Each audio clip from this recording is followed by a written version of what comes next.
Hello and welcome to Economy 2.0, brought to you by the Silvio Gesell Foundation and the Henry George School. My name is Josh Sidman. First, a word about our upcoming episodes. On Tuesday, September 16th at 1 p.m. Eastern, we'll talk with Guido Preparata. Guido is an Italian-American economist who lives in Umbria, Italy. He's a very diverse, outside-the-box thinker who has a PhD in political economy from USC and a master's in criminology from Cambridge University. He taught political economy at the University of Washington and was a Fulbright scholar studying Middle Eastern international relations at the University of Amman in Jordan. Guido was one of the first of the current generation of scholars to write on the subject of Silvio Gesell, including a controversial paper in which he accused Keynes of plagiarizing Gesell's work. And then on Tuesday, October 7th at 1 o'clock, we'll be joined by Nicolas Franca. Nicolas is a Belgian economist who explores the intersections of ecology, economy, and society, and how money can become a tool for resilience and transition.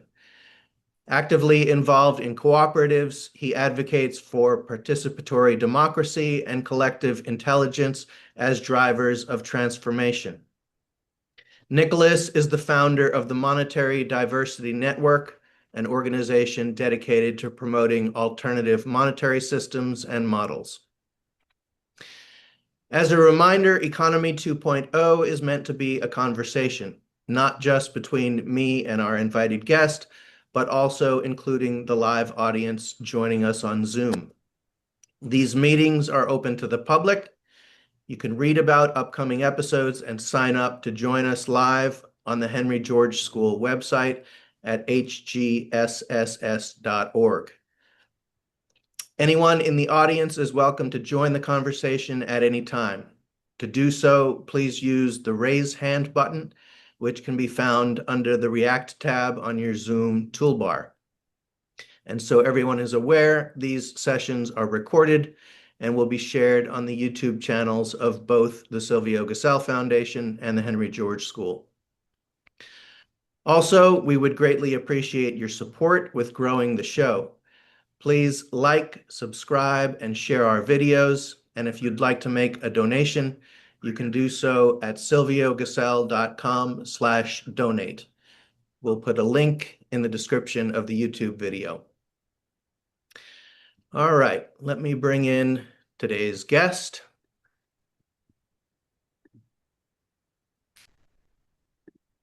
Felix Fuders joins us from Valdivia, Chile, where he is the director of the Economics Institute and the head of the Right Livelihood College at the Universidad Austral de Chile.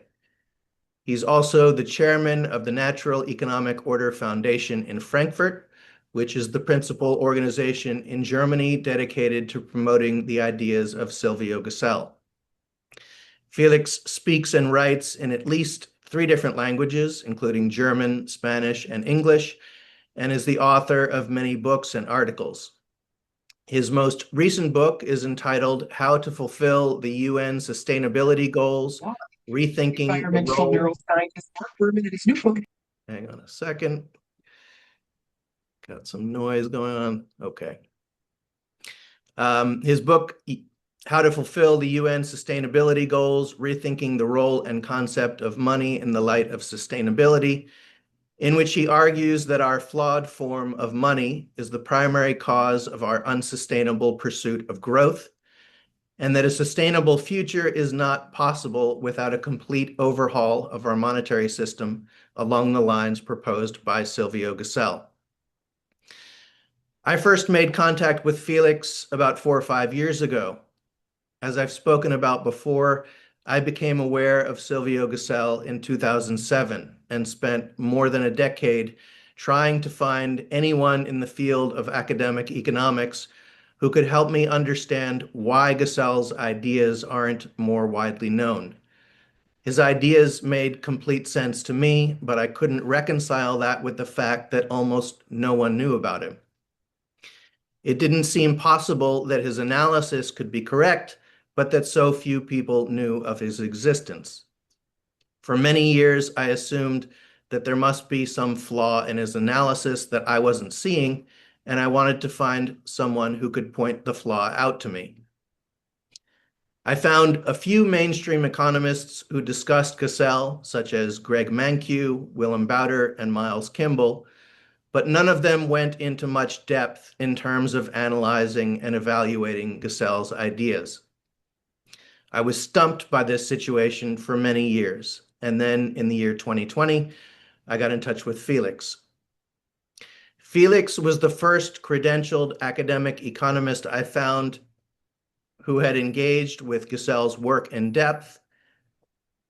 Fortunately, he was also very generous with his time, and we began a correspondence which has blossomed into a fruitful collaboration on a variety of projects that continues until today. So Felix, hopefully my fire alarm will stop going off momentarily. Welcome to Economy 2.0. Maybe you could start us off by telling us about your background and professional history. In particular, how and why you found your way to the ideas of Silvio Gesell. You've mentioned to me before that you became aware of Gesell in the same, hang on one second. Let's wait until this stops. All right. You've mentioned to me before that you became aware of Gesell in the same year that I did, 2007. So what were you working on prior to then, and how has learning about Gesell's ideas informed your work since then? Well, in 2007, I had just finished my PhD and I was looking for what I was going to do next, working in some business or working in a university. And I had a friend who was a plumber, and he talked about Gesell. I didn't hear of Gesell before, and I couldn't really understand the problem inherent in money. He told me there's a problem in money and it's the interest rate.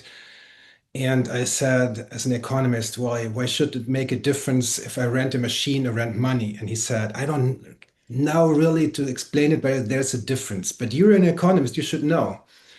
And then I started to think about it. And actually, I had passed through a very difficult time some years ago in 2001, 2002, when I was very sick and no doctor, no physician could help me. And finally, I had the understanding that if a young person is ill, that is because something unnatural in his environment, something in his lifestyle has to be wrong. And I was checking my life and I thought everything's fine. But then I found, well, the only unnatural thing I had it was my teeth. I had gold fillings, and then I started to Google about that. Didn't find a lot, but I thought to myself, it's not really natural to have gold fillings. Many people have them, doesn't matter them to them, but that doesn't mean that it is healthy. So I took the decision to change my gold inlays with ceramic ones, and could regain my health. So I came to the idea that anything that deviates from nature could be unhealthy. And then I understood that our monetary system is completely unnatural. Even Aristotle had already talked about that, and he found our monetary system to be unnatural. Then I found other authors like Frederick Soddy, who is a Nobel Prize winner in chemistry, but then wrote 3 books on the role of money. And in these 3 books, he talks about how unnatural is our monetary system. And this is why this is how I connected. Well, I got really interested in this money thing. I thought, yes, our monetary system is unnatural. The thing that money reproduces by itself with interest. This is really unnatural. So it cannot be healthy. So then this gives me the incentive to investigate more in it.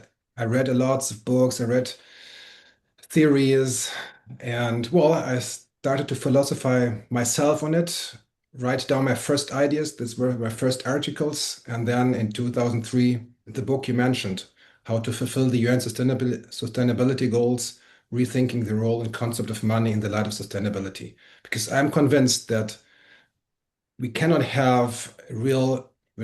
cannot achieve real sustainability without changing our monetary system. And many other problems of our economies, especially inequality, unemployment and inflation and financial crisis, they're also all connected to our unnatural financial system. Yeah, so why don't we start there? I am familiar with your analysis of money as it relates to sustainability. I'm familiar with your book, but this is an aspect of Gassell's analysis that, as far as I know, Gassell never spoke about himself. I don't.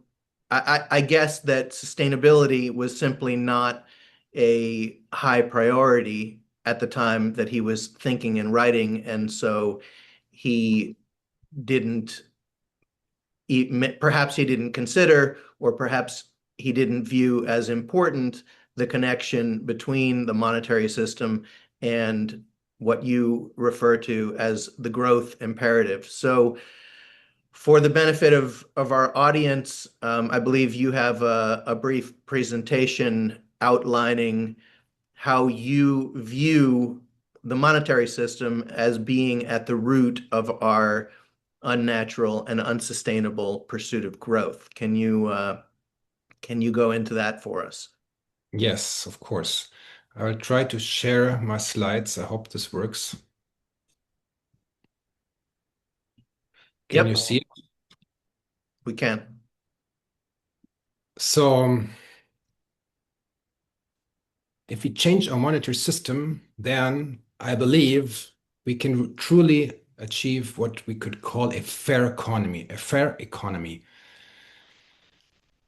If we take a look at any newspaper in any country, two major problems frequently are addressed. This is income inequality and the increasing destruction of our natural environment. In 2015, more than 190 world leaders committed to 17 sustainability goals. And here too, all but one goals are either linked to the unsustainability in stricto sensu or to inequality, which is generally accepted as an indirect obstacle to sustainability. And many conferences and high-level meetings have been held. Felix, hang on one second. I think there's a problem with the screen share. And I think that was my fault. I think I had not given you permission to share. Can you reshare now? Yeah, of course. So did you not see the slides? I saw it, but I don't think that anyone else in the audience did. So let's see. Is the audience now able to see Felix's screen share? I can see it, Josh. You can see it. Okay. Yeah. All right. Sorry for that. Go ahead. I cannot. You can't. All right. Let's see. Josh, if you make Felix co-host, that might help out. All right. Let's try that.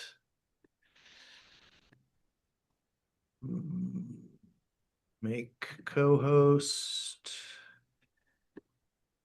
Confirm. All right. Try again, Felix.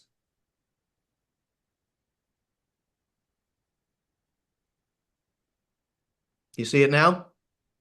All right. Good to go. So everyone can see my slides? Yes. Joe, do you see it? Okay. If Joe sees it, I'm assuming everybody would see it. Well, Good. so many conferences and high-level meetings have been held since then, and one of the major topics regularly is how to finance these goals. However, it is not only more money that is required, but a different kind of money. And also unemployment, inflation are connected to the design of our monetary system, which can be seen as the most important and at the same time least recognized reason for market failure. Money can be described as the blood of our economy. Blood needs to circulate, otherwise the body gets ill. And similar to the blood circulation in the human body, also the economy gets ill if money does not circulate well. But because people tend to preserve what Keynes called the preference for liquidity, we like to save up money. The more, the better. Saving for the future is a natural behavior. Animals display the same behavior. For example, hamsters store food in their cheeks, beers in their belly. However, in nature, it is only possible to hoard goods in a very limited degree, since real goods perish, and any excessive hoarding would, in time, result in the loss of the hoarded goods. This means nature keeps our natural instinct to hoard in check, but our money, as it is designed today, makes it possible to hoard any surplus almost without limit. And our instinctual impulse to hoard is perverted by the fact that our money does not perish and therefore has a special monopolistic-like position compared to real perishable goods, which creates a strong incentive to produce more than is actually needed. But the unnatural design of our money does not only give a powerful incentive to produce more than is needed for immediate consumption, it even obliges us to do so. And here again, the root cause is the unnatural storability of money. Money stored under the mattress does not circulate well and therefore cannot function as a medium to facilitate the exchange of goods and services. The reason why we do not hoard our money under the mattress, but bring it to a bank, which then lends it out and cause it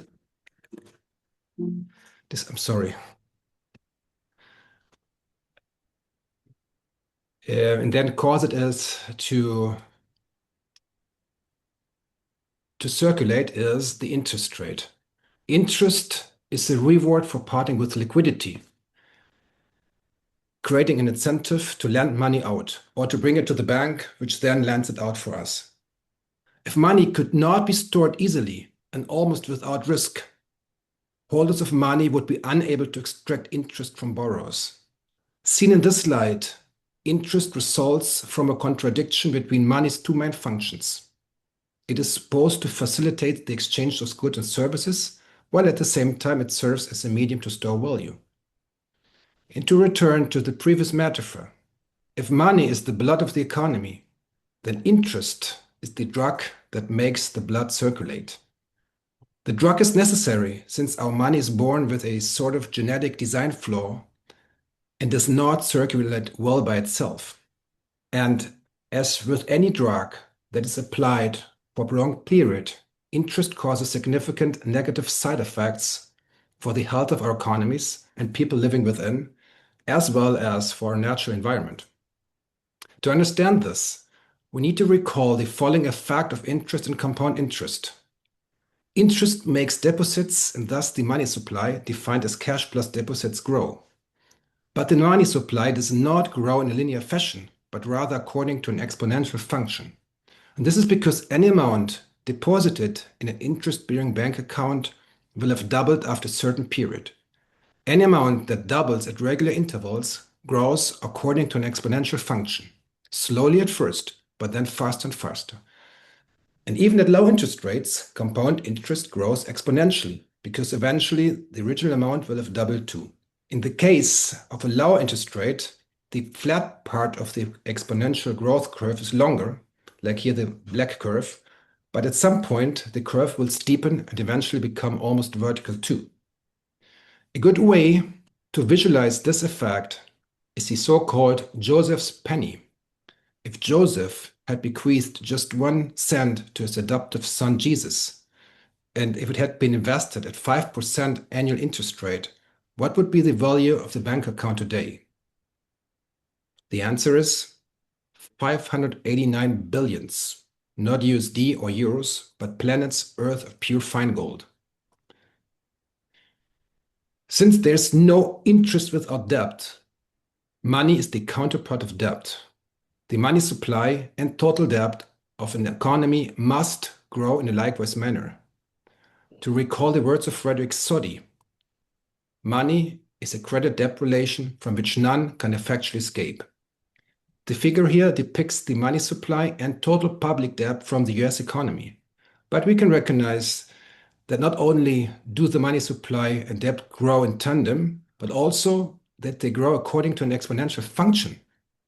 And the same exponential growth of money supply and debt can be observed in every country on earth over a sufficiently long period of time. And actually, the US dollar is really eloquent here. In each dollar bill, we find this sentence: "This note is legal tender for all debts, public and private." Seems like it is not to buy cars or food, it's to pay debts.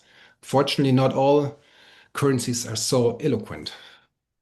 We can also now understand why we always see at least some inflation. Meanwhile, the system has not yet crashed.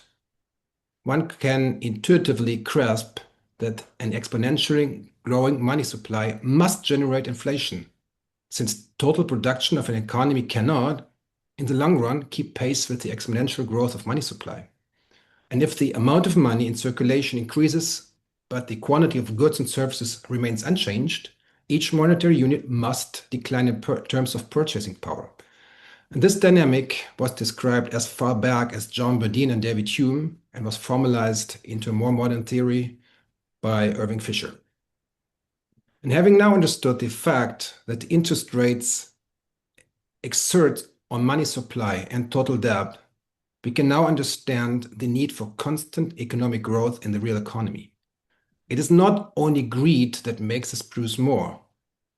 We are obliged to do so. And there are 4 reasons that contribute to this growth imperative. A steady increase of the total debt means that we all, households, governments, companies, are ever more indebted, and this is the reason why we must continually do more just to remain the status quo. And even a business with no debt is not immune from the growth imperative. This is because governments are forced to pass on increased debt burdens to citizens and companies in form of higher taxes. In fact, in most countries, it is the public sector which is the biggest customer of the banking industry. Workers require salary increases because of inflation, which, as explained, ultimately results from the growing money supply. And inflation also affects the national budget, which is why governments are prone to increase taxes even in the absence of public debt. Now comes the most important point. Even those fortunate companies which have no debt, which do not suffer from government taxes, on whose workers do not ask for pay increases to keep up with inflation, are still not immune to the pressure to expand. And this is because interest is the opportunity cost of any productive investment. The interest rate that banks pay is the benchmark against which the success of any productive investment is measured. Any business that does not generate a profit at least as high as what the business owner could receive by depositing money in a bank account is economically unviable. Hence, interest is the rhythm to which the real productive economy must dance, and not just a fetish as some believe. So on one hand, interest creates a requirement to grow, but on the other, it helps make that growth possible. That is to say, while we just had discussed the growth imperative from a microeconomic or supply side point of view, we can also explain the growth imperative from a macroeconomic or demand side point of view. According to conventional wisdom, lowering interest rate fosters economic growth and vice versa. However, only in the very first moment, lowering interest rates can foster economic growth, while increasing interest rates can slow it down. In the medium and long run, the effect of the interest rate on the money supply works the other way around. And we see a clear positive correlation between interest rates, inflation, and GDP growth rates when looking at the history, for example, as the US economy. That the interest rate and the growth of the money supply, and with it aggregate demand and inflation, are necessarily positively correlated can be understood if we recall that money is the reward for parting with liquidity. The higher the interest rate, the higher the incentive to lend money out or to save it in a bank, which then lends it out for us. Hence, the higher the interest rate, the more easily money circulates in the economy and vice versa, which you can see in this figure. To come back to the above used metaphor of money as the blood of the economy, and interest is the drug that makes the blood circulate. So the more of the drug you apply, the more liquid will be the blood, and the better will be the circulation, and the stronger will be the side effects, such as inflation, price bubbles, and economic crisis. Since economic growth, I mean real GDP growth, means that this year we produce more than the year before, and since the laws of thermodynamics tell us that we cannot produce something out of nothing, a steady GDP growth rate in the long run must end up in increased use of natural resources. And even if we manage to be more efficient and produce the same product or service with less input, it will never be possible to produce a product or service with no input at all. This is why steady economic growth in the long run must cause an increase of the use of natural resources and energy. And even renewable resources will end up overexploited, since if we keep on growing economically, at some point the extraction rate will be higher than the reproduction rate of the resource. And now we can also understand the unemployment problem. If a company is unable to grow, it will typically try to reduce costs in order to maintain the profit at least as high as its opportunity costs, that is to say, the interest rate. Human labor is usually the most significant category of costs, which is why there is a constant pressure to either grow or to replace humans by machines, that is to say, to improve productivity. This is the reason why we see this empirically proven, but nevertheless not well understood dichotomy everywhere, that either the economy grows or unemployment increases. Well, and if the machine gets old, it has to look for a new job too. We can also now understand why our current financial system is a powerful driver behind income inequality, probably the most important driver. As said above, money supply and debt grow in a likewise manner. This means that while on the one side we find ever more monetary units on bank accounts, on the other side, ever more people are ever more indebted. And we can visualize this drawing money supply and debt on the same graph. In this figure here, using data from the US, we can see that monetary assets mirror total debt. And this is no surprise, since, as I just had outlined, there's no interest paying without debt. The gap between the upper and the lower point of this graph is the exponentially growing inequality. The same gap can be observed in any other country if the observed time period is only long enough. And it is not just inequality that grows exponentially and according to a mathematical function, but it can be characterized as an unjust inequality, because the one who receives interest does not get rich just thanks to his own effort, but because of the effort of those who borrow money, invest it productively, and pay the interest. This is because money does not work, even though banks might use this metaphor to incentivize clients to invest with them. Nor does it have offspring, as already Aristotle sarcastically had pointed out. It might be that we have honestly gained our money with our own hard work, but if this money is deposited in a bank account and then starts to yield interest, this is only possible because someone else takes a loan and manages with his or her productive investment to pay the interest. Since, as mentioned, there's no interest without debt. Hence, interest can be seen as the right to earn someone else's effort, as Sylvia Gesell called it. So we can see there's one cause that explains inflation and price bubbles, growing debtedness, economic crisis, unemployment, the obligation to grow, the destruction of the natural environment connected herewith, and the widening gap between the rich and the poor. So what can we do? How can we make money flow without interest being necessary as a reward for parting with liquidity? And this is the question that occurred to German-Argentine merchant Sylvia Gesell 100 years ago. As a solution, he proposed a form of natural money. It is natural money, since it does not, as our current form of money does, deviate from nature. Conventional money deviates from nature due to its unnatural or artificial storability. Gesell's natural money, on the contrary, perishes just as real goods do. And to achieve this, tax stamps must be placed on the money bills at set intervals, for example, every 3 months, in order for the bill to be officially accepted. The tax stamps are not supposed to be very expensive, just 1 or 2% of the value of each bill. This hoarding fee, although it is not high, provides a powerful incentive to either spend money, invest it productively, or lend it out. But unlike our current money, this money will not be lent out for interest.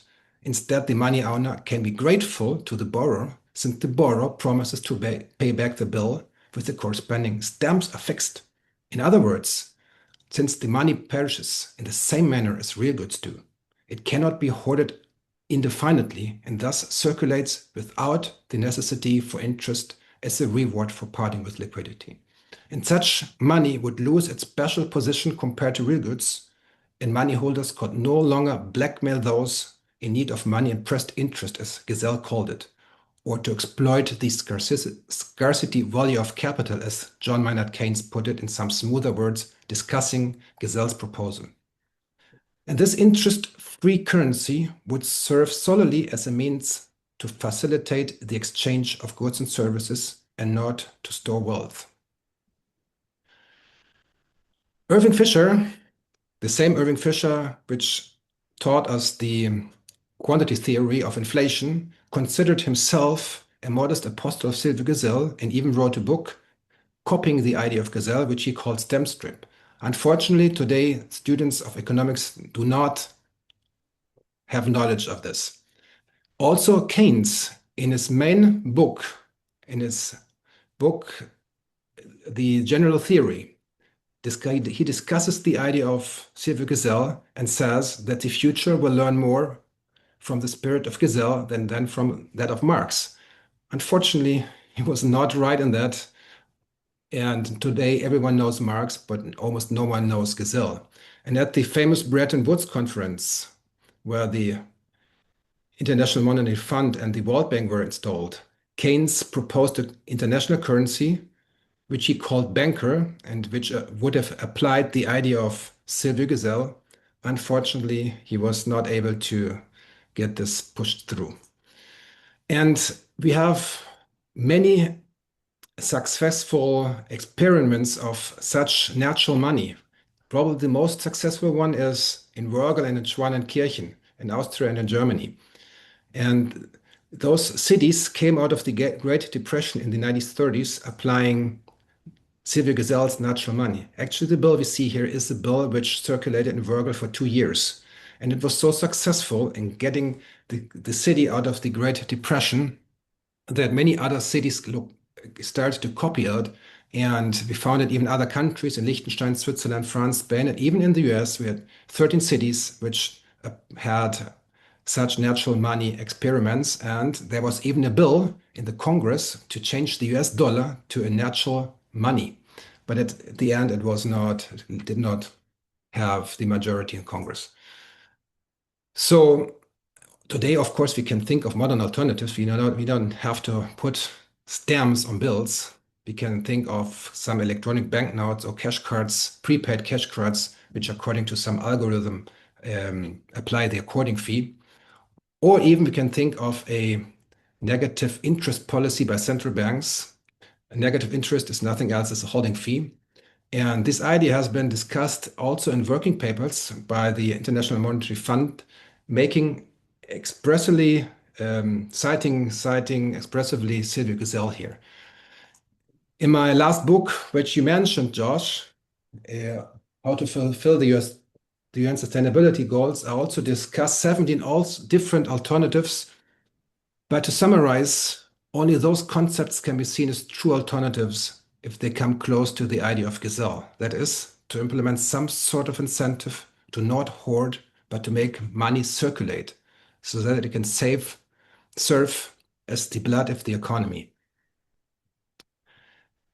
The proposed monetary reform should be accompanied by a land reform, as also proposed by Sylvie Gesell and actually for him Henry George and John Stuart Mill. This is because land is not subject to decay and has similar superiority over other real goods as money does in our present economic system. A monetary reform, as suggested by Gesell, without corresponding land reform would lead to people investing in land as a store of value, and after some time, most of the land would end up at the hands of a few, just as today the largest share of our financial assets is held by a relatively small percentage of the population. Here you can see an overview over these three systems: socialism, capitalism, and Gesell's natural economic order. While socialism and capitalism use this current form of money, the unnatural money, they distinguish among each other because in socialism, production factors are in the public hand, and capitalism, production factors are held in private hands. In the natural economic order proposed by Gesell, we have natural money, and also regarding natural resources, land and other natural resources, they are in public hand, while private property exists for man-made goods. So private property for man-made goods, but not for natural resources, land and other natural resources. We could now connect the proposed reform with classical macroeconomics and development planning. We can finally reach so-called perfect competition if we abolish the most important but least recognized reason for market failure, which is the unnatural design of our money. This means we, of course, have to fight courageously monopolies, collusion, unfair competition, and other market failures regarding natural resources. But the most important thing is that we base this on a firm rock, on natural money. And the proposed financial system would abolish the growth imperative. But on the other hand, it would not avert economic growth either if it was necessary for people to develop, here understanding development in the sense of the human scale development approach by Manfred Max Neef et al. In 1991.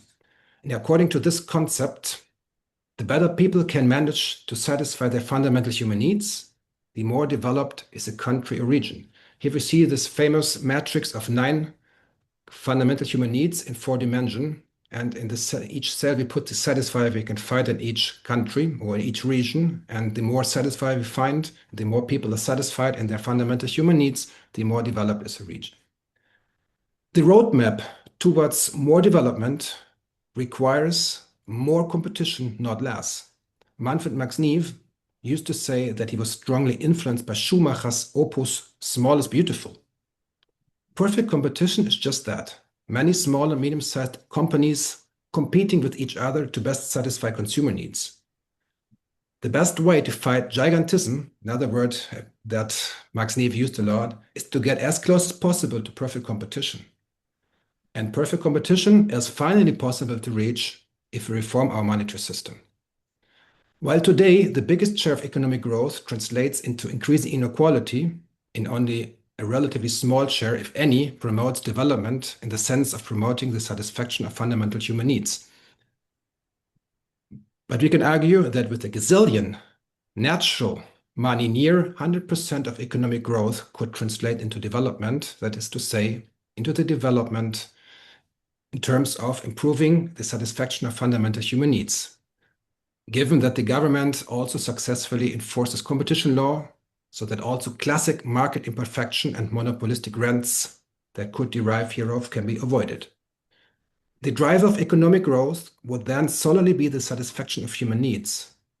If by further growth we were not able to improve the satisfaction of human needs, then we would simply not grow anymore, but without that this economic stagnation would increase, as is the case today, unemployment.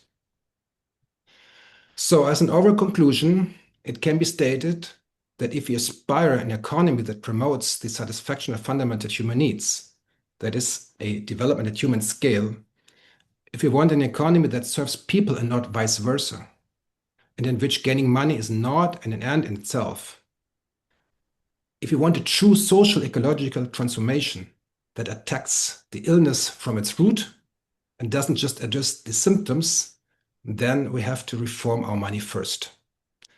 This would then provide the basis to establish a truly free market economy. Let us call it a market economy without capitalism, or fair economy. Let me end with some final reflections. Gesell's proposal represents a solution, or at least mitigation, to virtually all the big challenges we face today, especially ever-increasing income inequality and unsustainability of our activities. This, of course, does not mean that a financial system with characteristics like those proposed by Gesell would automatically make all vices disappear. But today, the vices are fostered. It does not mean that any destruction of ecosystems would disappear, but today the destruction is encouraged. In any event, what can be affirmed with complete assurance is that without a reform of our financial system, a sustainable future will not be possible. Thank you. All right. Thank you, Felix. Could you end your, yeah, good. So I would say that we are living in a golden age of the awareness of the need for monetary reform. 20, 30 years ago, I would say a negligible number of people was aware of how money even comes into existence. The fact that most money comes into existence through lending by private banks, that it is not the case that the government issues the vast majority of our money. And there's a whole constellation of groups that are arising to address that topic. And this, as you know, this series is a co-production of the Silvio Gesell Foundation and the Henry George School. And Henry George is an advocate of the greenback model of money, which is that money should be issued directly by the government. So my question for you is, to what extent do you believe in making common cause with organizations that embrace that aspect of the critique of the monetary status quo, but do not accept Gesell's analysis of the inherent contradiction between money's functions as medium of exchange and store of value, and thus the need to break those two functions apart. In other words, to make money something that cannot be used as a store of wealth. Do you view it as a positive path forward to join forces with organizations that embrace part, but not all, of the Gesellian prescription for reforming money? I believe that joining forces is always good, as long as we make clear what are the differences. But a really joint force between Henry George and Silvio Gesell is the land reform. Also, Silvio Gesell was aware that we need a land reform. If we change our money in the way that it is not hoardable so easily, then most people would be, even more than today, likely to invest in real estate. And so in this sense, Henry George and Silvio Gesell go very well in one line.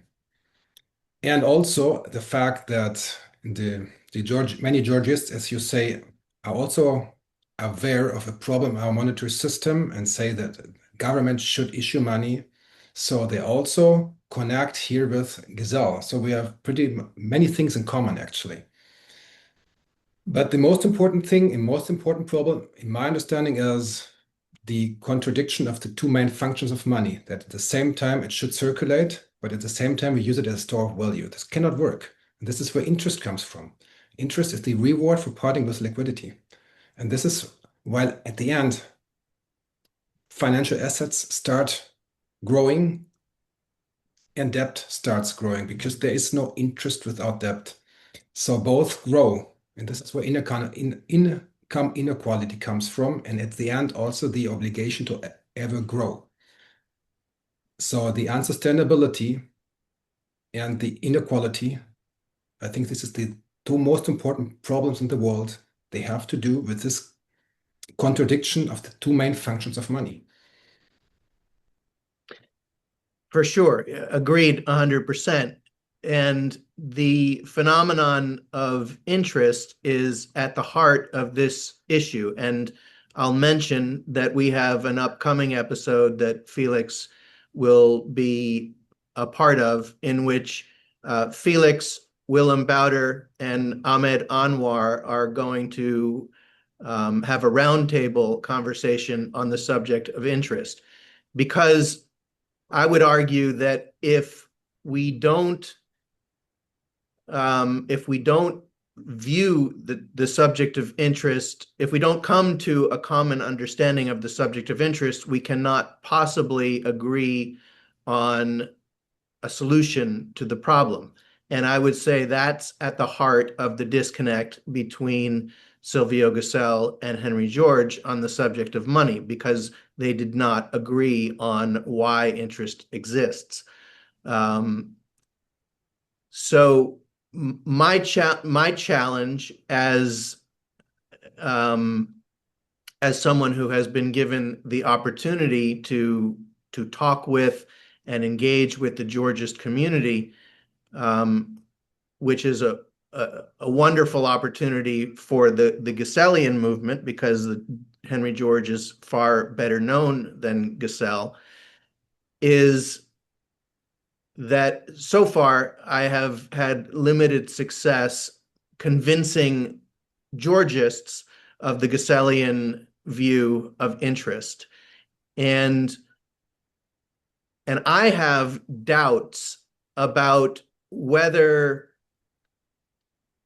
it would in fact be a positive development to adopt what you and I, Felix, as supporters of Gesell's view, would consider a partial but incomplete program of monetary reform. In other words, a nationalization of the money creation function, but without demurrage. Because I think, and I suspect that you think also, that would not solve the problems of increasing wealth inequality, of economic instability, of constant pursuit of growth. And if we were to somehow prevail in that partial, in let's say the Greenback model, the nationalization of money creation, but without demurrage, and it left the problems that we have been discussing in place, would it not discredit the cause of monetary reform? And if that's the case, does that not argue for a sort of all or nothing approach to the subject?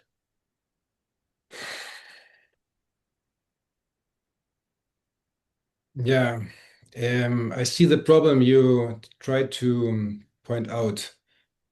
Maybe that can happen, but I'm still a friend of united forces, and not to separate forces.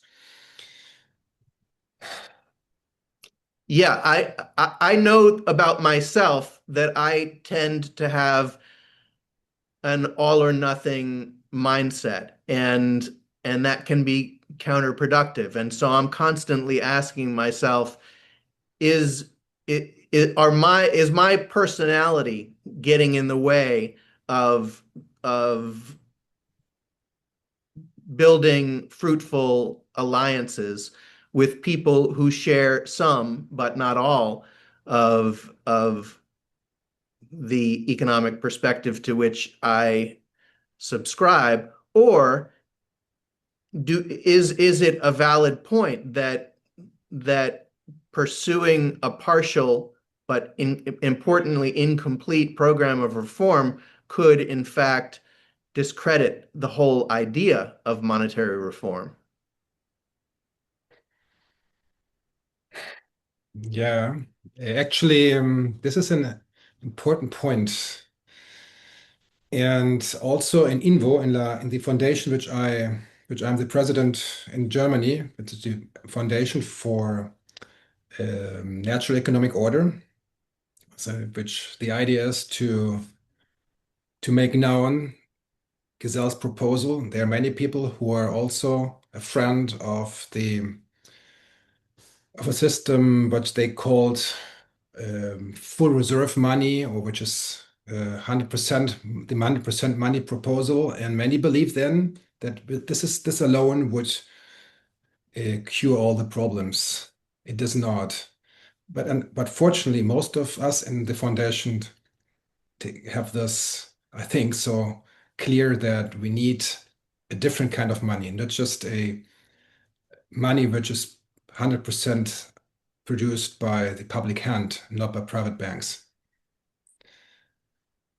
All right, well, we've got some hands raised, the first of which is someone who I've actually had the debate regarding incrementalism versus wholesale reform. Ed Dodson is a member of the faculty at the Henry George School. Let me bring him on screen.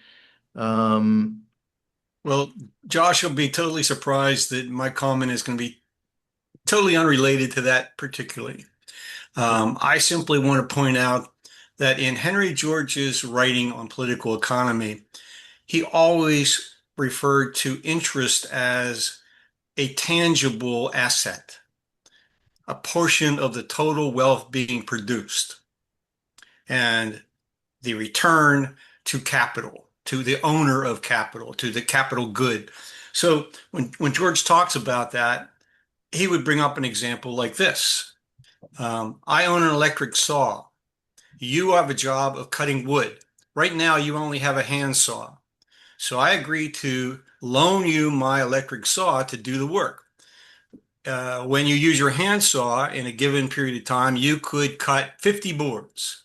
I loan you my electric saw in the same amount of time, you cut 100 boards. Is it not appropriate that when you return my electric saw to me, some portion of the 50 extra boards that you were able to cut should be returned to me as interest? And how do you then translate that relationship into a monetary relationship? That's the difficulty. Yes, and I'm going to toss this to Felix, but I will just point out that what you're describing is implies a theory of interest. You are implying the productivity theory of interest, and that is at odds with the Gazellian and later the Keynesian view of interest, which argue that interest is a consequence of money, not of capital.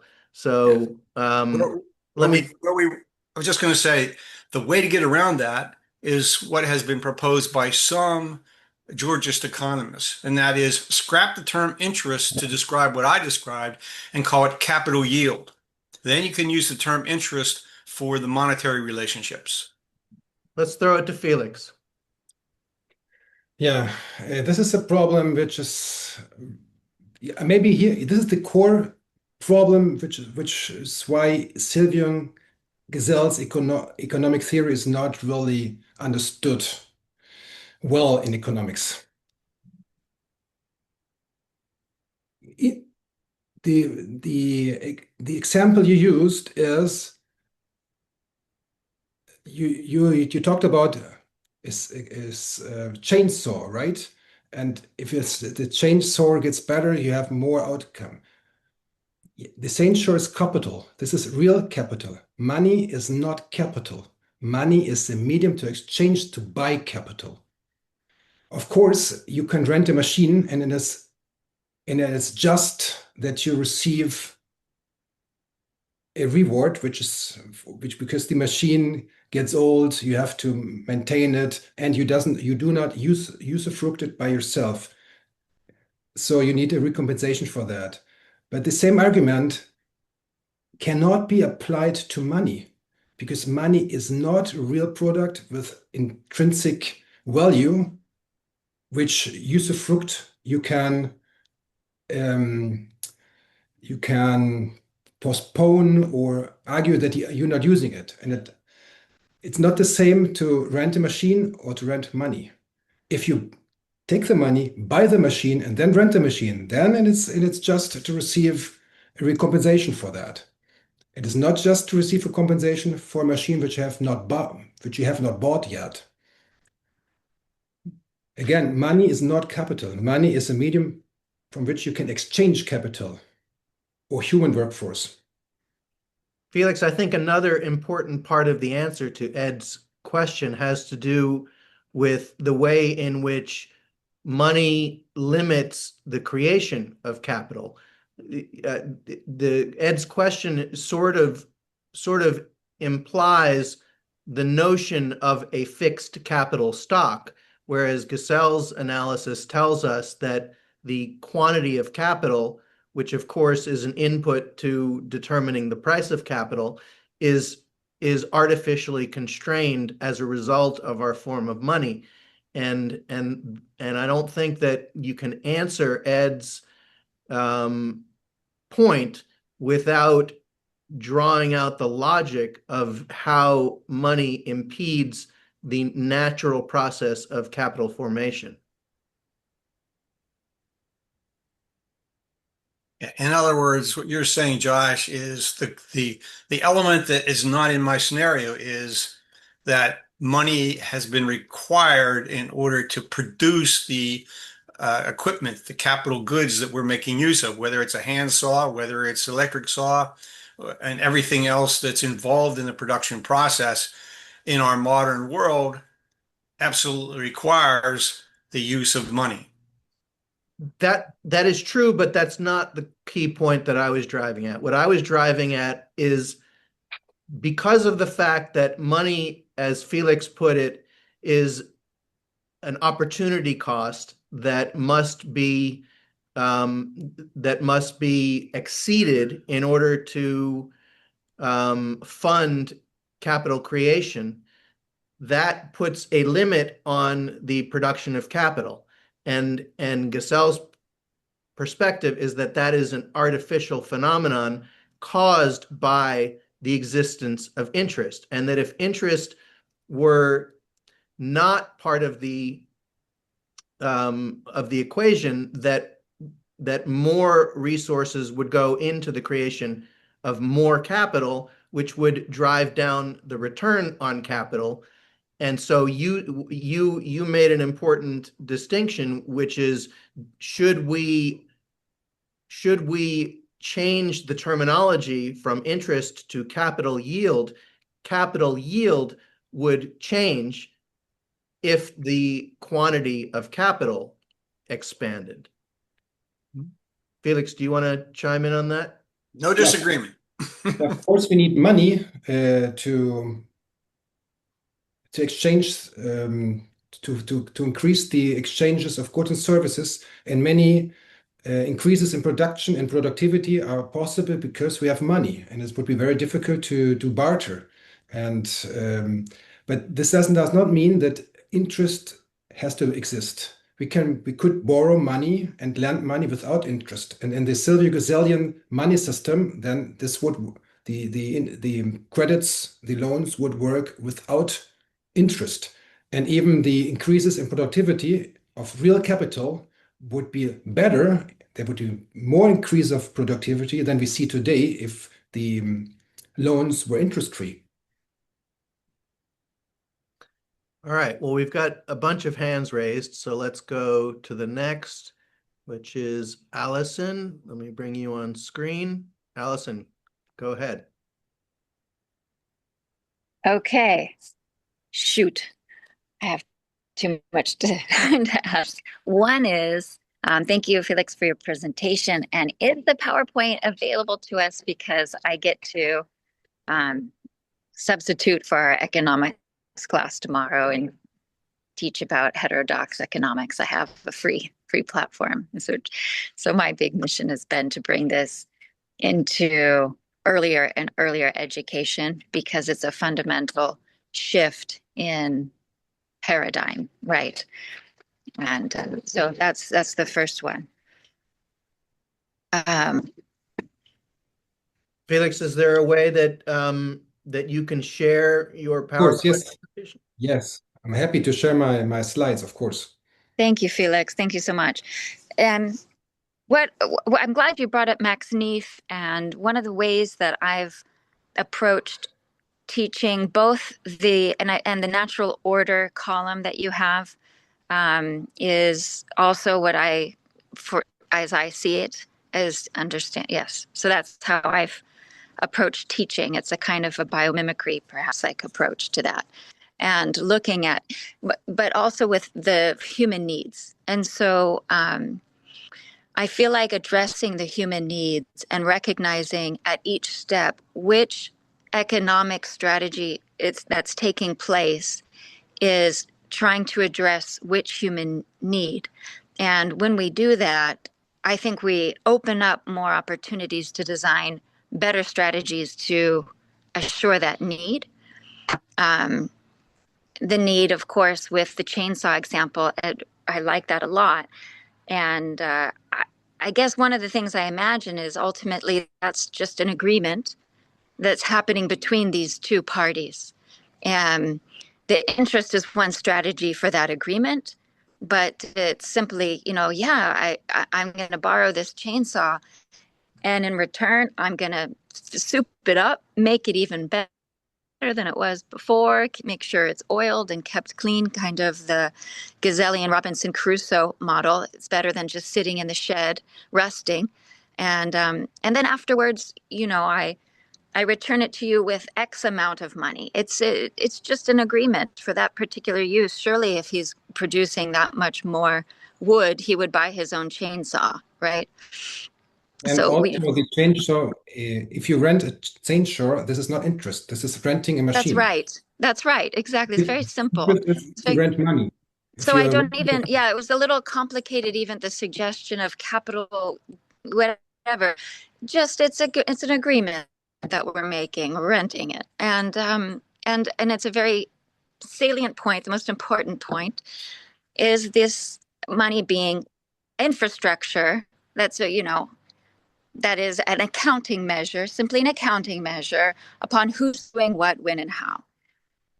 Where I think a lot of people get hung up is foreseeing the solutions when we've been taught, and it's ingrained in us that, and more and more, we're getting to access to future security. So that I fear I'm going to talk too much, but in addition to Max Neef, there's another model of human need that's called salutogenesis. And there are 3 human needs that I think reflect very well, what money is doing, basically. It's the need to have meaning and purpose in life, or entrepreneurship, right? Recognizing value. There's the need to have manageable life. I get to meet my needs every day. That is the fluidity and liquidity of money. And the need to have some future security. And of course, that's the store value.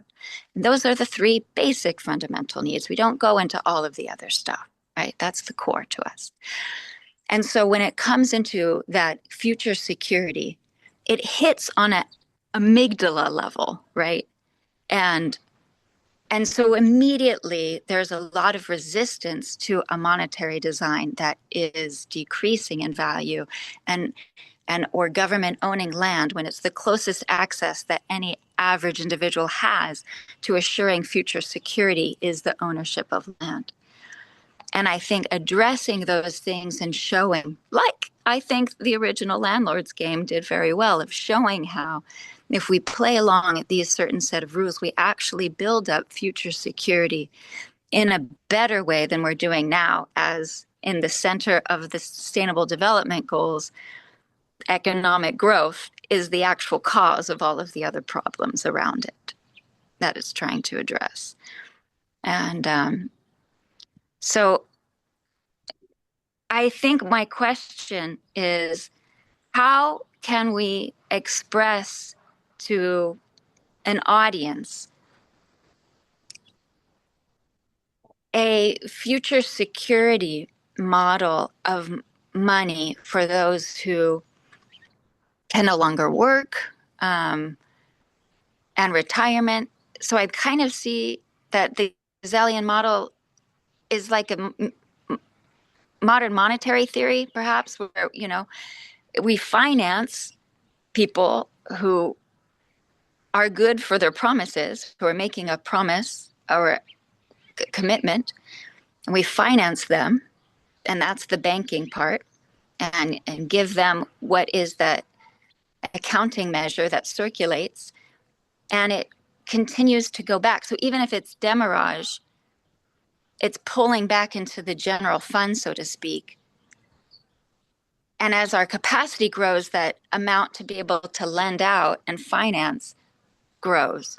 So we don't really have to put money aside at all. We just need to be able to have access to that liquidity. And that makes sense to me until someone's not able to work anymore, right? And all of those other things, and how to finance with the natural economic order some of those social needs that, healthcare and all kinds of things. I'll take it. I'll stop there. Thank you. Yeah, you're addressing a problem that I hear a lot. How can we finance our retirement in the Gazelian system? Well, the answer is exactly in the same way as today. You can have money in a bank, and in a Gazelian system, if you have money in a bank and say to the bank, take my money for 5 years, lend it to someone else, then you would not have this hoarding fee applied.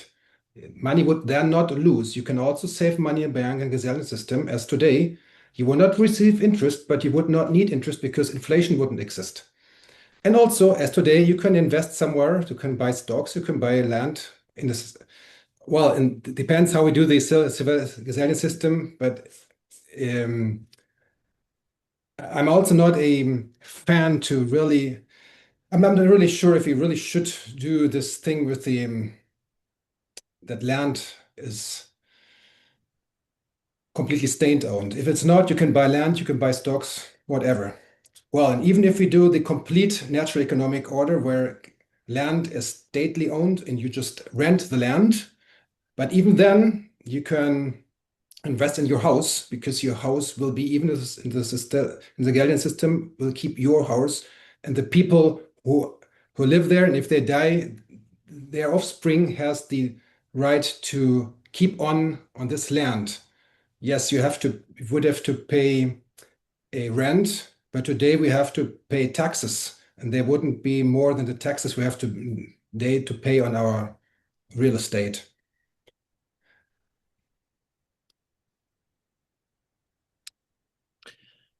All right. We've got more hands, but before we bring in the next person, I'd like to respond also to something that Allison said, which I think related to the previous question, which has to do with the productivity theory of interest. Allison pointed out that the lender of the chainsaw benefits through lending because the alternative is that the chainsaw sits in the shed and rusts and loses value, and that by lending the chainsaw, that is a way of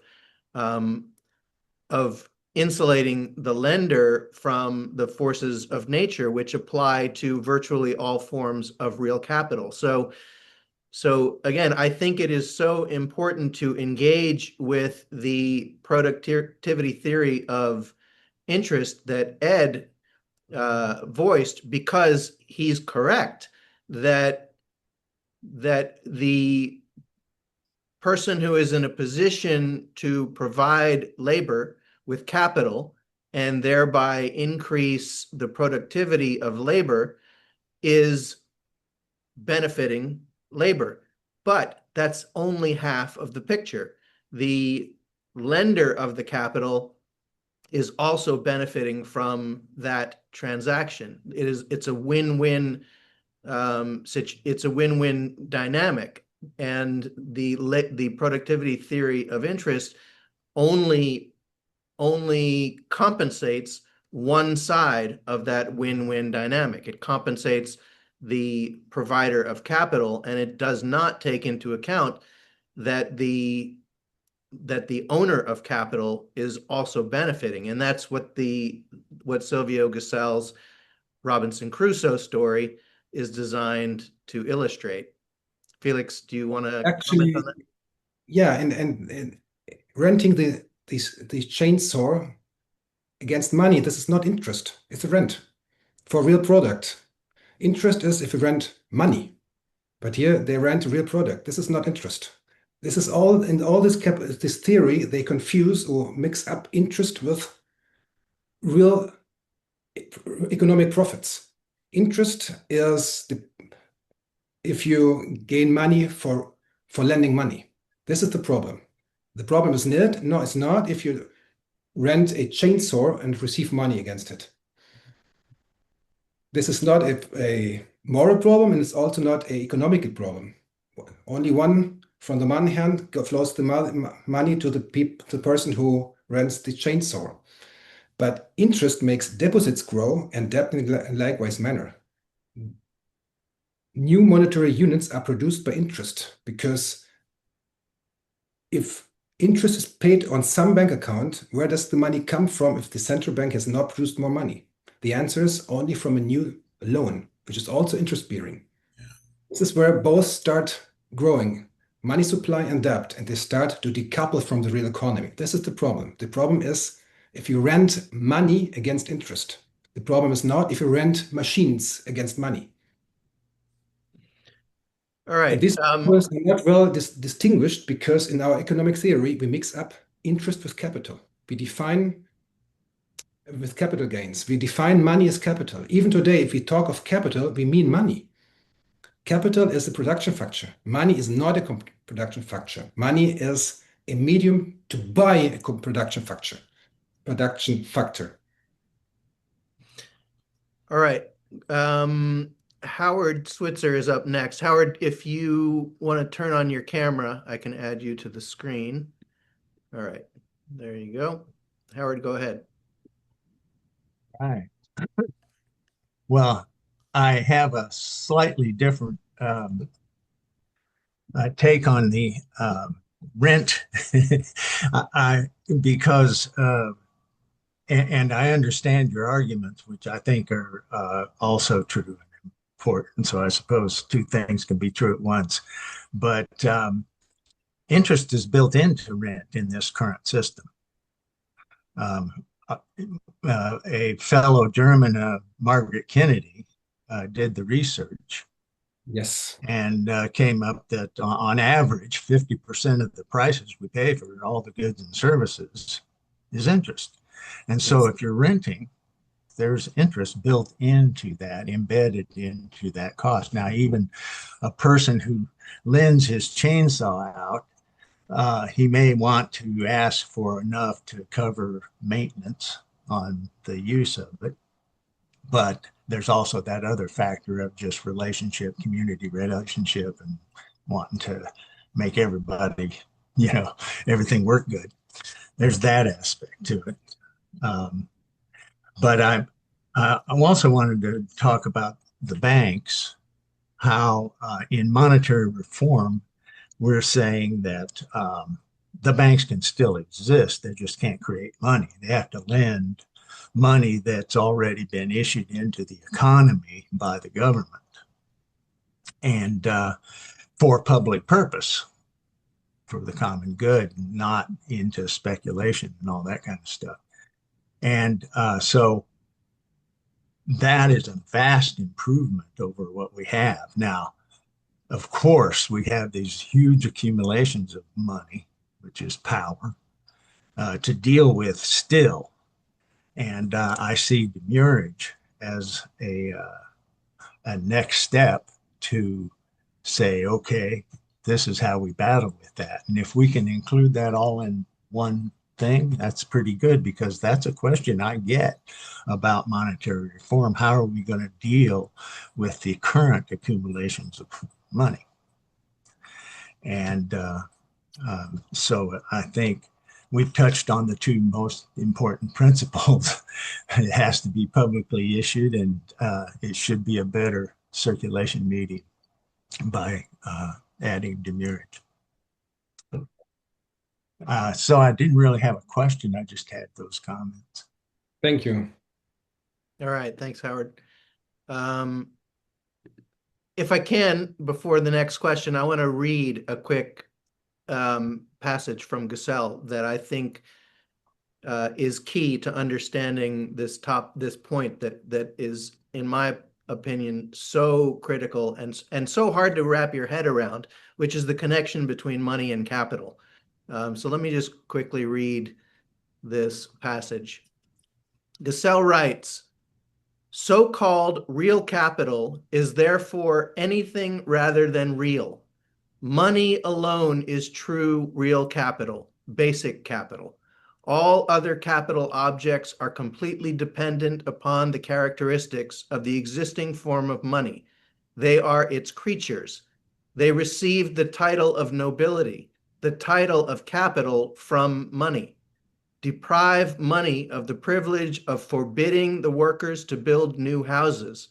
Tear down the barrier raised by money between the workers and real capital, and the supply of such things will increase until they lose the characteristics of capital." That passage, to me, encapsulates the connection between money and capital, and the reason why capital yield, the concept of capital yield that Ed shared, does not fully address the point, because the supply and demand of capital would be fundamentally different with a natural form of money. And so as Gesell tells us, that capital yield, if money was no longer an artificial barrier to the natural creation of capital, then the capital yield and interest would both decline toward or all the way to zero. Felix, do you want to comment on that before we go on to our next question? If the money was naturally not storable, automatically the interest would decline to zero. Yes. And capital Knut yield Gesell- also would decline, because the supply of capital would increase, driving down the return on capital. At least we would not have this obligation to grow anymore. And since no one wants to move if it doesn't have to move. We're not trying to grow because we're greedy, because we have this opportunity costs behind us. Interest is the opportunity cost of any productive investment. This is why we have to at least as fast as interest growth in the same rhythm. If interest is on zero, we would not have this obligation to grow. And since we are lazy, we will not grow anymore. Today, this is not possible. Today, in today's world, we do not grow, we will produce unemployment. This is because we have to yield at least a profit which would gain on a bank account, right? And if we cannot grow, then we have to save up costs somewhere else. And usually, human workforce is the most important cost category. Today, in today's world, if we do not grow, we will cause unemployment. But in a Gesellian monetary system where interest goes to zero because money is not storable, we would not have this pressure to grow or to save up costs somewhere else. That means we would not grow anymore. At least not if we are already well off. Maybe in some countries where people lack the satisfaction of fundamental human needs, yeah, they might grow because they need to produce more products to be able to fulfill the fundamental human needs. But if we already have fulfilled them, then there would be no need to grow. In today's economy, everyone has to grow. Even countries like the US or European countries where people live well, we have to grow. Otherwise, they will produce unemployment. And this dichotomy to either grow or otherwise we see unemployment comes from our interest rate, interest on money, which is the benchmark against which each productive investment has to be measured. So if this goes to zero, yes, then probably capital returns would also come close to zero. But because we have not this pressure to grow anymore. All right, next question. Let's bring in the money apprentice. What is your name, sir? You're muted. We can't hear you. Okay, I thought you did that. Okay. First of all, thank you very much. Henry George School, Felix, Josh, very, very important, interesting points that we're talking about here now. Trying to advance to a new monetary system. That's how I look at it. So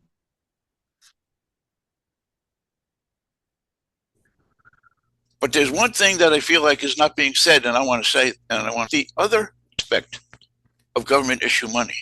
When government issues money, it's permanent money. Greenbacks were permanent. They stayed in circulation until Bill Clinton, said you can't renew them anymore.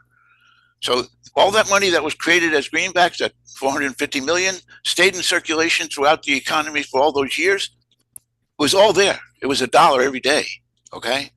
So the difference between private debt-based bank issued money and public debt-free issue of permanent money cannot be overstated.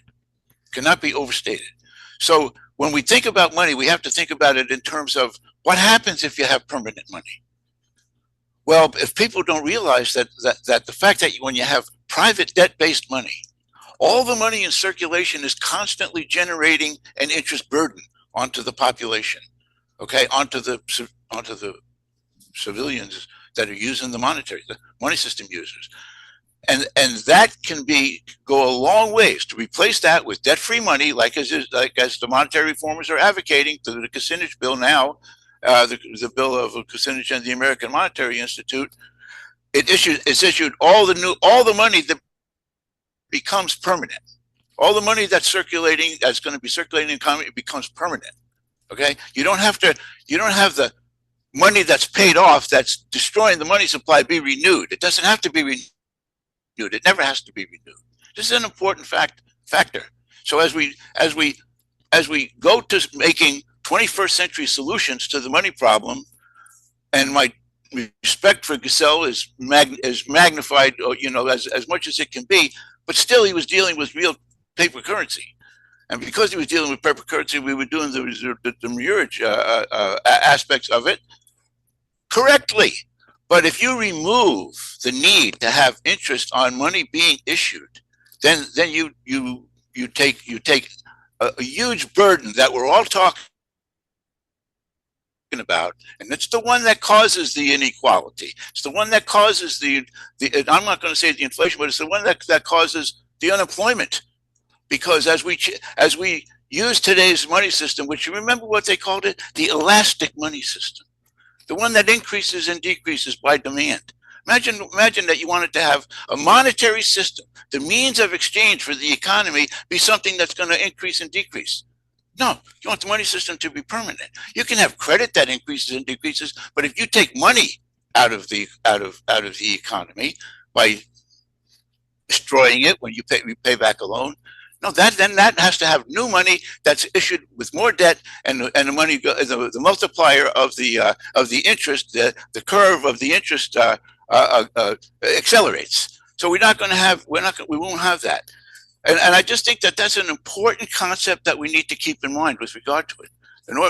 As we try to strive for a new monetary system, to me, the most important thing is a permanent money system, and a permanent money system that's issued debt-free, so that all money that's circulating in the economy does not have any interest associated with it. However, when that money becomes credit, when that money becomes the money that the banks are going to now be able to lend out, as Fisher was saying, then that money will be lent out at interest, but the incentive for interest Okay, the incentive for interest is going to go from up here, where it's in the hands of the financialists and the speculators. It's going to come down here to the people who are going to be putting their money in banks that are going to be lending according to their policy beliefs. Okay, so we have to think of these things as with new ways of looking at it, not just the demurrage aspect of it. And how do you do demurrage when you have permanent money that's issued by the government without any debt? I think that's an important concept to keep in mind.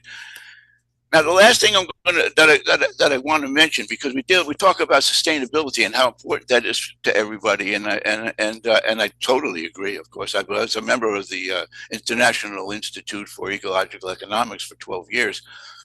And there, Sadi's work is just kind of like, you know, the real gold of that system. So how do we do that?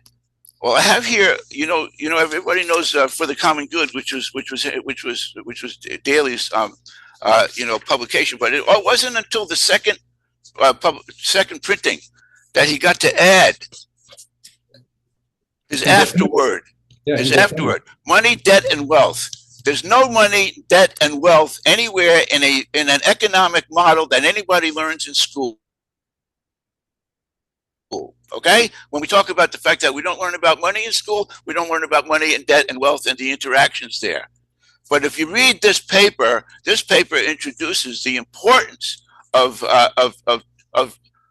really the work of Sadi and the introduction of ecological economics to the work that we have to also keep in mind. So with that, what I'm going to say is we need new ways of assuring that we do away with the inequality, that we do away with the unsustainability, new ways of doing that are beyond what some of the things that we're talking about today. And I thank you very much for everybody for their contributions here.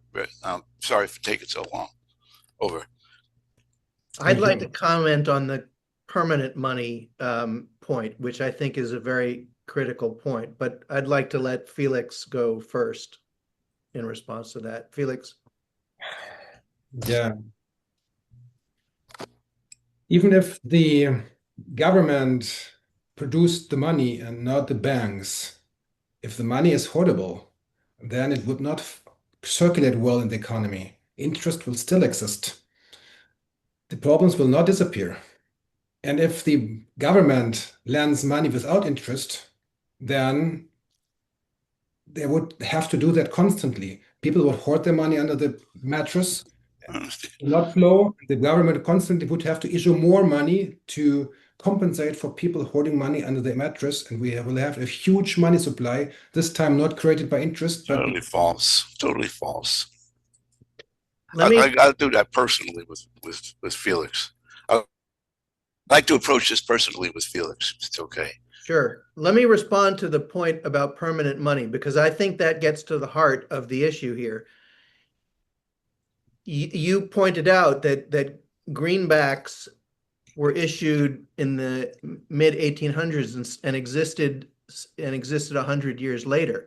Did a single piece of productive capital that was produced in the mid-1800s still exist in the mid-1900s? Probably not. And it is that disconnect between the nature of money and the nature of capital which is the heart of the problem. If money is meant to be a neutral medium for the exchange of real wealth, then it needs to share the same physical properties as the wealth that it is used to exchange. And permanent money cannot function as a neutral medium for the exchange of capital, which is not permanent. Capital by its physical nature is not permanent. So permanent money, according to Gusell's view, can never function as a neutral medium of exchange. Anyway, we've got a... Wait, I don't understand. Didn't it serve for 150 years as a permanent means of exchange? Yes, but with okay, so then how could you say that? Because it was functioning as a medium of exchange, but not as a neutral medium of exchange. It is the non-neutrality is what gives rise to interest, and interest is what causes wealth to flow in a pathological way. Maybe you can see it this way. There is no such thing as positive money, as some believe. Money, if I put it in a bank account, even if we came back to gold coins, if I put it in a bank account, for me, it is an asset, for the bank as a liability. Money is always the counterpart of debt. This is not possible to avoid. Also, if the government produces money in the central bank, it's in the counterpart of debt. The If central I have bank money is government. and put it on a bank account, it's for me an asset. For the bank, it's a liability. The problem is not that money is the counterpart of debt. This is not possible to avoid. The problem is that both increase because of interest, and interest exists because it's hoardable. I've discussed this in detail in this book. The whole book is about this. I recommend it to read this. The whole book is about this topic. What's I money? agree. I agree with the point that you were making about you need a new money system to solve the sustainability problems, and especially climate change. Okay, but there has to be. To me, I'll be honest with you. If it's not debt-free money, it's not going to be able to do any of that. Over, and that's over. I'm probably sorry. Yeah, the point is that there is no money which is not debt. If I have a coin, then this is an asset, right? Wait a second. Were greenbacks debt? Yes, Yes. Oh, who said yes? Allison. Allison. They were debts. They were debts to whom? The soldiers, the families, they were the way to pay for the Civil War. It was the government. Money is what you use. Money is what you use to replace debt. Okay, so rather than have the banks lend the money to the government pay interest on the money, and then either lend it or pay it to the soldiers, the government issued the money without debt, paid it to the soldiers, and that money continued to circulate without debt for 150 years. Without interest. Without interest. I mean, without interest. Without interest. I agree. And I love the greenbacks, and I worked on public banking for a long time. And I think that's a wonderful way to go. I think that one of the things I didn't mention, sorry to jump in, is just a monetary ecosystem, because I think it is valuable to have a yes, and there could be different types of money growing and spreading around in different ways. But I think that the goal is to have the money come back to its source and issue more money as needed. And that's a way to balance the quantity of contracts, which I'm going to say contracts instead of money because it's confusing on what money is.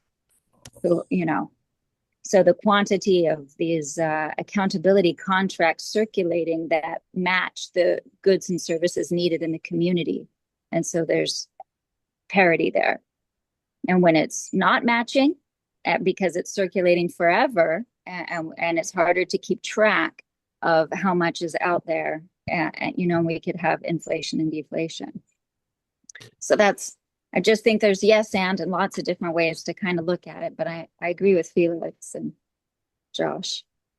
Yeah, I want to move on to the next question. I'd like to just acknowledge what a complex subject we're all grappling with is, and we're not going to resolve it today. This is a subject that I think all four of us and everyone else who is participating in this conversation has probably been struggling with for years or decades.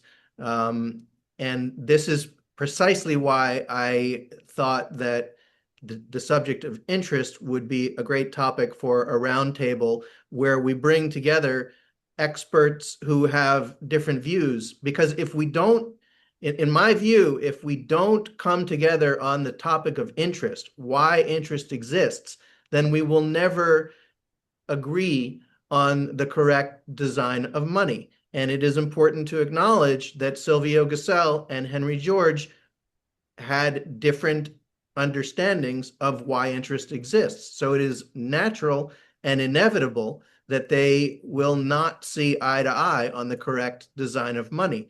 The only way that we're ever going to get on the same page about the correct design of money is if we first arrive at a common understanding of the phenomenon of interest. And we're not there yet. it's an enormously complex topic, and I think we just need to hold that complexity and difficulty and accept that it's going to take time for any of us to fully digest it. So having said that, let me bring in the next raised hand. Matthias Klimpel, you've got your hand raised. Yeah, there you go. Let's see. Matthias, welcome. Hello, hear me? Yes. Yes, great. Yeah. So I'm a colleague of oh, just a moment, I must open the door for my daughter.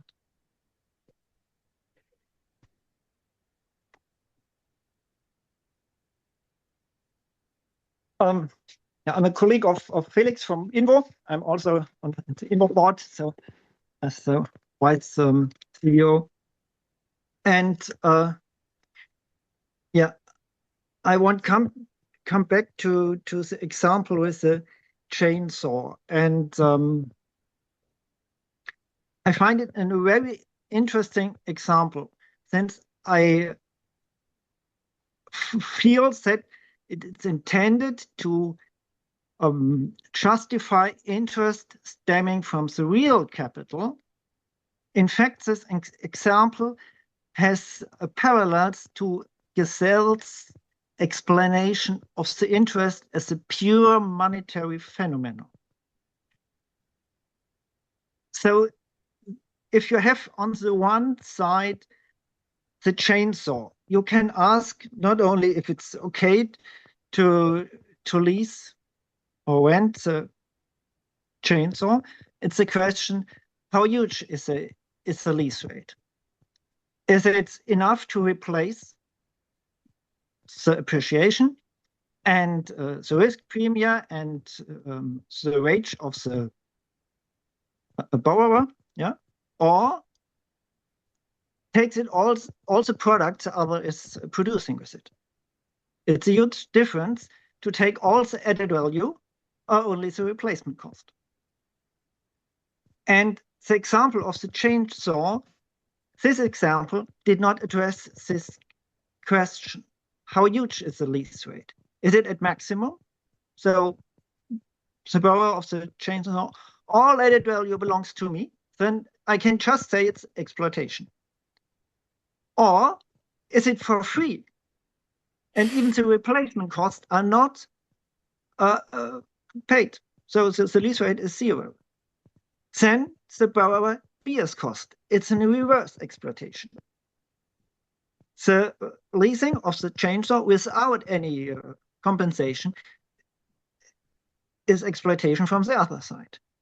So if the market economy works well, so we have to address who belongs to land and so on, but you have the compensation, or the market should tend, if it works well, the market, in theory, to equal wages or respectively to the labor done, and so includes a risk premium, but it's not an outcome of an efficient market. That the whole added value is taken on by the owner of the chainsaw. So this example leaves a huge range with the question, how huge is the compensation for the chainsaw? What's the lease rate? And if you look at Gesell's explanation for the interest, and from my point of view, the most not only important chapter, but it's just some sentences of Gesell's work, which are the most important, and I add, are even not understood within the Gesellian community. And it's possible so to think about this for more than years. It is in the famous fifth part, in part 5.2. In English, it's called the basic interest, and it's not at the beginning. Yeah, some sites down.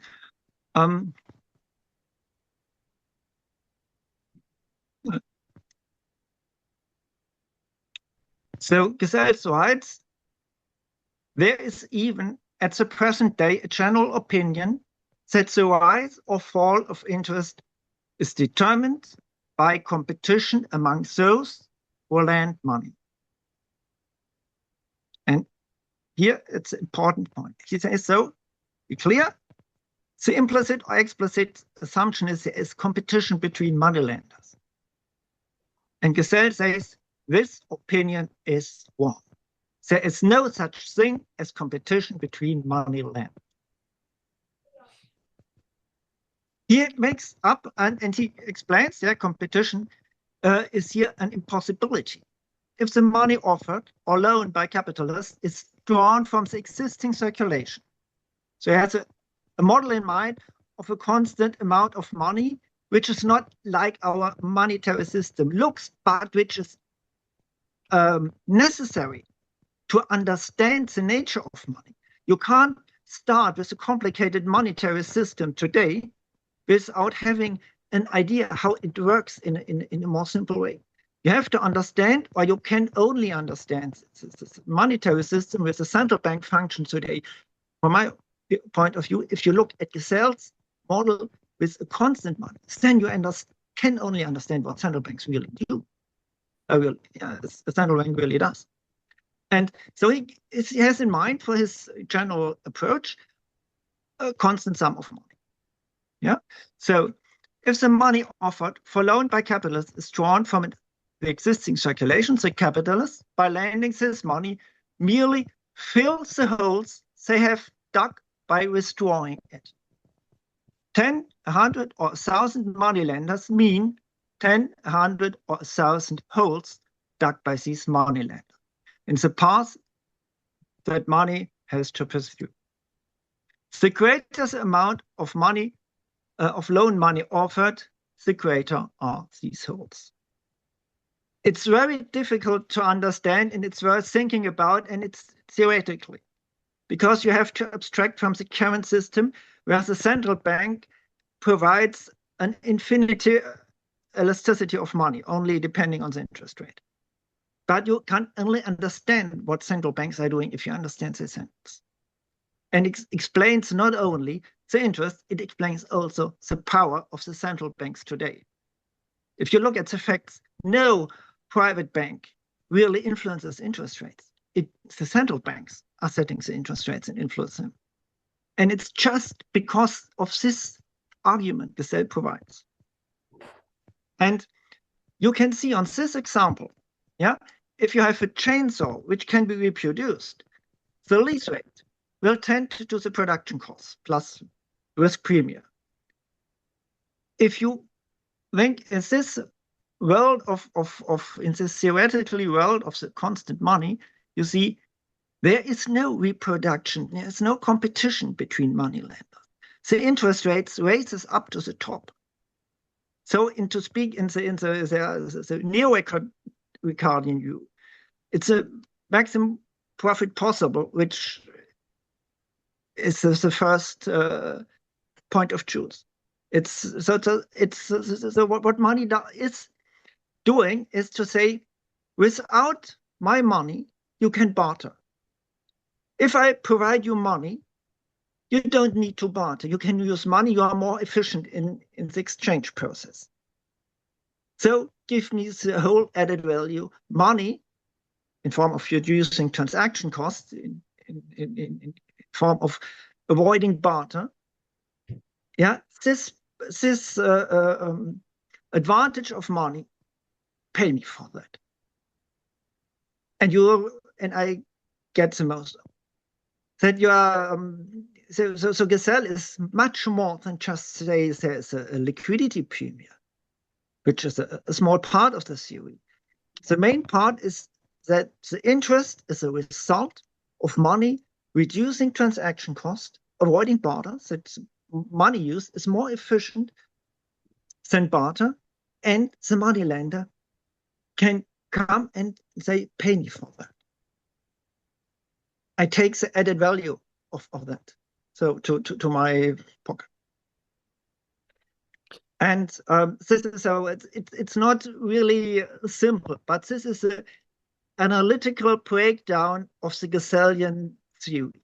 And if you look at this, you will see, oh, it's the same structure as the differential rent of Ricardo or Henry George. It's an application of the differential rent theory or approach. It's a special form of the different rent. So Gesell is in effect just an extension of the differential rent thinking to the monetary system, not just for land and resources, but also for such limited things as money. I know it's complicated, and I just can propose, look at this article and try to understand what wants he to say. But it's not easy because you have to assume something, so the constant amount of money, which is not given today.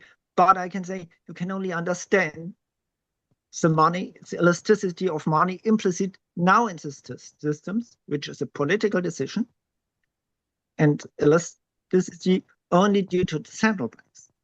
All talk about private banks, but they do not influence interest rates, only central banks. And here's this is so. All right. Thank you, Matthias. Felix, do you want to comment before I move on to the next question? Yes, thank you, Matthias, for your explanation.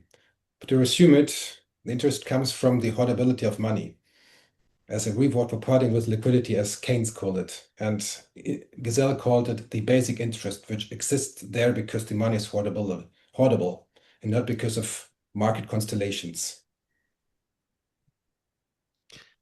This is all a great commercial for our future roundtable on interest, which I will mention the date of. That's going to be on October 21st. As I've mentioned, that will be with Felix, Willem Bouter, and Ahmed Anwar to continue hashing out this fascinating and critically important subject.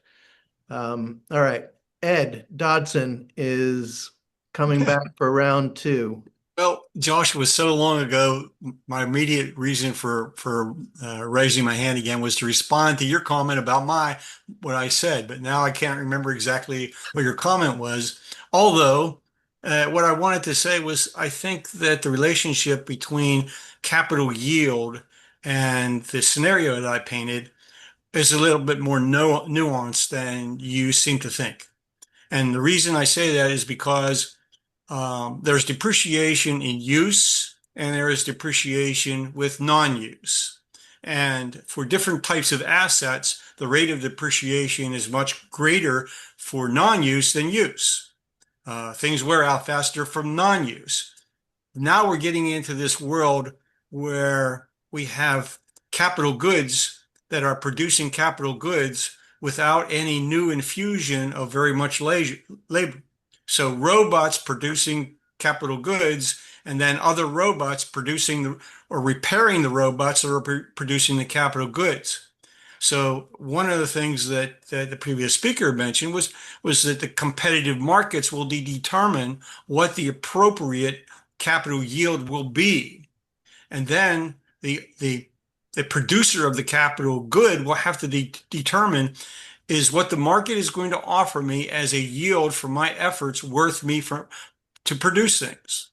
And I just wonder what the future is going to look like with that scenario, and how the Gesellian solution to the money problem will affect that particular set of circumstances.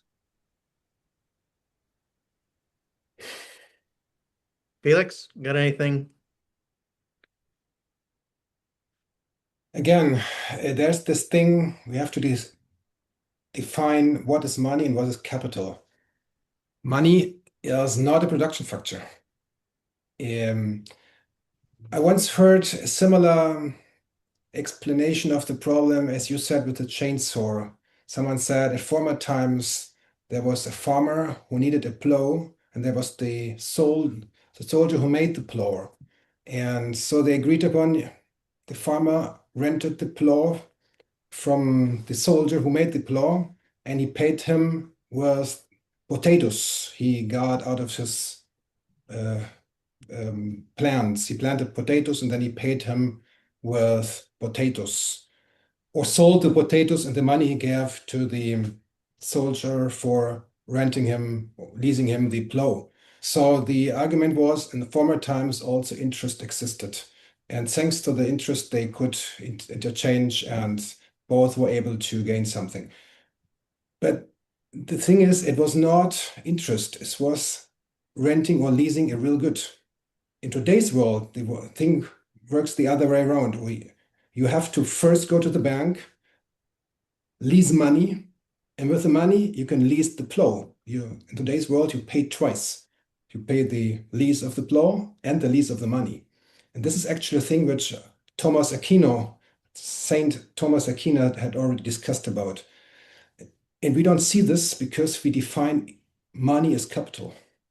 And so we compare real economic gains with gains from money lending.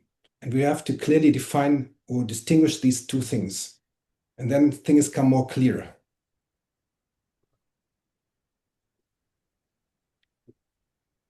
Actually, in this book, I have a whole chapter on this, chapter 9. It's one of the thickest chapters in this book, actually, about the interest theories and if they hold or not.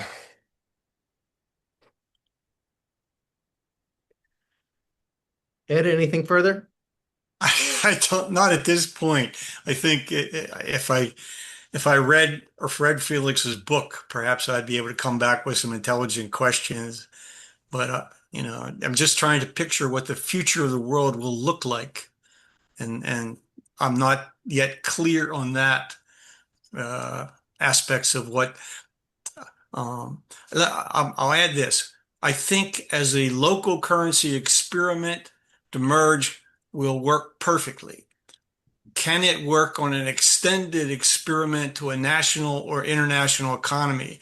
That's, I guess, my question now that needs to be fleshed out.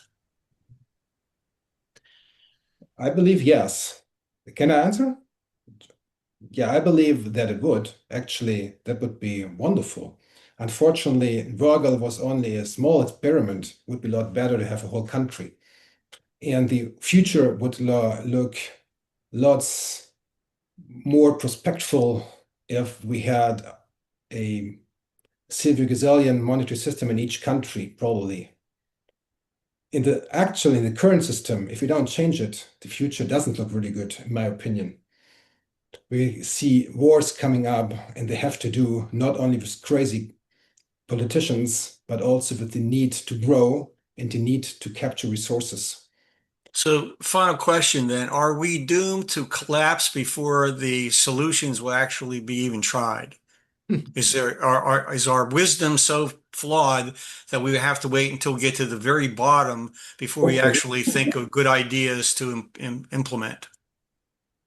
I don't have a Shaking your head as though you agree with me on that. The crystal ball anymore. I throw it away. It doesn't work. But most probably, we will not change the system before it collapses. That's been a common belief on the part of past guests on this show, starting with the very first, which was Steve Keen. He made a very grim prediction in which he said he thought maybe 10% of the human population will survive the catastrophes which are headed our way. Obviously, I hope he's wrong. But I think what this all highlights is that theoretical argumentation is one thing. It's worthwhile, it's interesting, and we can learn from it. But I think it is very limited as well. And at some point, we need to put different models into practice and observe real results, because it could very well be the fact that two people debate a subject and one just happens to be better at debating than the other one. That doesn't mean that that person's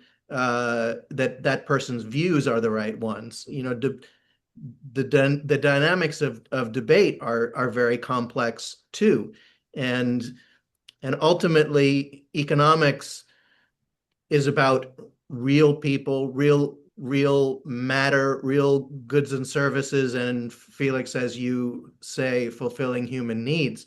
And I think that the proof is ultimately in the pudding. You need to see how different models perform in terms of fulfilling human needs, and no amount of theory is going to definitively settle that question. At some point, I think you need to put competing models into motion and see how they perform. Any thoughts on that?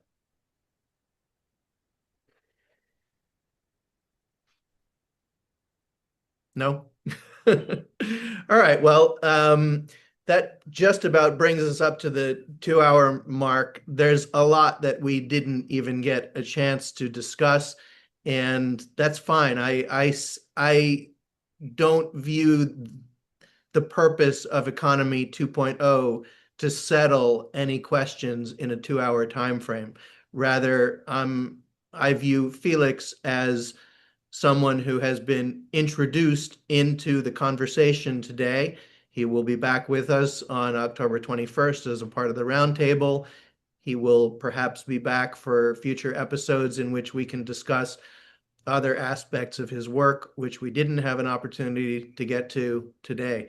So Felix, before we end, do you want to tell the audience where they can find you, where they can find your work, how they can connect with you? Yeah, you can find me in Valdivia, in Chile, in the Universidad Austral de Chile, and I can put my email address here in the chat, so you can contact me. I put it here.